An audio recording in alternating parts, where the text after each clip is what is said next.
Nggak nyangka modal tahu 3.000 bisa jadi menu diet seenak ini, bikinnya super gampang dan juga ini enak banget ya. Kita marinasi dulu tahunya.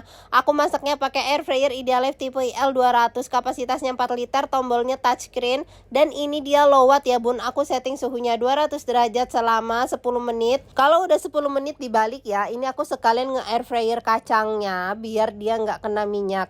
Terus kalau udah mateng kita angkat, disisihkan dulu tahu sama kacangnya.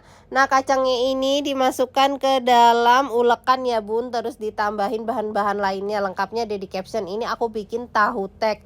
Kasih petis dan juga air. Habis itu kita ulek lagi, kasih kecap, aduk yang rata. Lanjut ini aku goreng telur buat tambahannya. Kalau udah kita angkat tiriskan, potong-potong tahunya di piring, terus kita tambahkan juga telur, toge, seledri, dan juga jangan lupa disiram pakai saus kacang yang udah kita bikin.